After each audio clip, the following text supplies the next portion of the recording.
Hello, আসসালামু আলাইকুম সবাইকে। আমার আগের একটা ভিডিওতে আমি আপনাদেরকে খাকরানের একটা রেসিপি দেখিয়েছিলাম। ওই রেসিপিটাই হচ্ছে খাকরান আমি বিচি দিয়ে আর চাপা শুটকি দিয়ে রান্না করে দেখিয়েছিলাম। তখন বলেছিলাম যে খাকরান পাতারও একটা রেসিপি আমি আপনাদের সাথে শেয়ার করব। তো আজকে হচ্ছে আমি সেই রেসিপিটা নিয়েই চলে এসেছি। এখানে হচ্ছে আমি খাকরান থেকে খাকরানের পাতাগুলো আলাদা করে নিয়েছি এবং যেগুলো নরম এবং একটু কচি টাইপের পাতা সেগুলো ইউজ করব ভর্তার জন্য, তাহলে ভর্তাটা খেতে ভালো হয়। পাতাগুলো ভালোভাবে ধুয়ে পানি ঝরিয়ে নিয়েছি এবং আমার সুবিধার জন্য আমি এখানে পাতাগুলো একটু ছোট ছোট করে কেটে নিচ্ছিলাম। আপনারা একটু খেয়াল করলে এখানে বুঝতে পারবেন যে আমি কিন্তু পাতাগুলো এখানে বেশি কুচি কুচি করিনি, জাস্ট সিদ্ধ হওয়ার জন্য একটু ছোট ছোট করে কেটে নিয়েছিলাম। আর এই হচ্ছে আমি দেখাচ্ছি এখানে যে আমি কিরকম করে কেটে নিয়েছিলাম।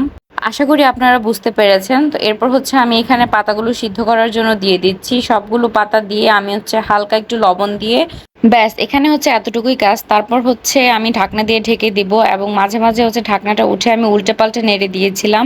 আর এক পর্যায়ে হচ্ছে এটার পানি শুকিয়ে এরকম হয়ে গিয়েছে। তারপর হচ্ছে আমি একটু ভাজা ভাজা করে নিচ্ছিলাম। এখানে এরকম করার পরও কিন্তু অনেকটা পানি ছিল, যেটা হচ্ছে এরকম হাতে চিপড়ে চিপড়ে আমরা পানিটা ফেলে দিয়েছি।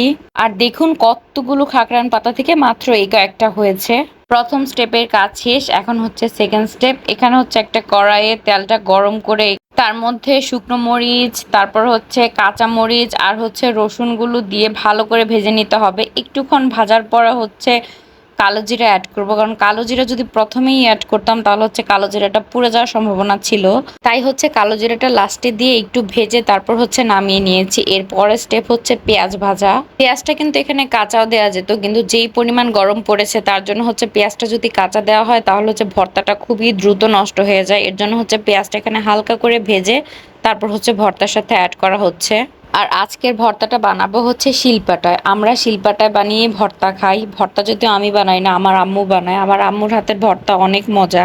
তো শিলপাটায় প্রথমে হচ্ছে আমরা ওই যে কাঁচা মরিচ, শুকনো মরিচ, তারপর হচ্ছে রসুন আর কালো জিরাটা যে রেখেছিলাম সেইটা বেটে নেব। এইটা বাটা শেষ হয়ে গেলে তারপর হচ্ছে আমরা ওই চিপে রাখা পাতাটা অ্যাড করব। সবগুলো পাতা বাটা শেষ হয়ে গেলে সেই কালো জিরা আর মরিচের সাথে পাতাগুলো ভালো করে মিশিয়ে নেব এবং লাস্টে একদম আমরা হচ্ছে পেঁয়াজ অ্যাড করব। আর এখন হচ্ছে লবণটা দিতে হবে, কারণ লবণ যেহেতু আমরা আগে ইউজ করেছি তো এটা বুঝে হচ্ছে তারপর লবণটা অ্যাড করতে হবে। এখানে পেঁয়াজটা কিন্তু আমরা পুরোপুরি বেটে ফেলবো না, আধা ভাঙ্গা রাখবো। তার পেঁয়াজটা হচ্ছে হালকা করে বেটে নেওয়ার পর এই ভর্তাটার সাথে টোটালি পেঁয়াজটা মিশিয়ে নিব। তো এইভাবেই হয়ে গেল আমাদের ভর্তা বানানো। আর লাস্টে হচ্ছে অবশ্যই লাস্টে হচ্ছে অল্প করে খেয়ে লবণটা চেক করবেন, কারণ এক একজন এক এক পরিমাপের লবণ খায়। তো এখানে হচ্ছে লবণটা যার যার ইচ্ছে মতো আপনারা দিয়ে নেবেন। আর ভর্তাটা খেতে কিন্তু অসম্ভব মজা হয়েছে।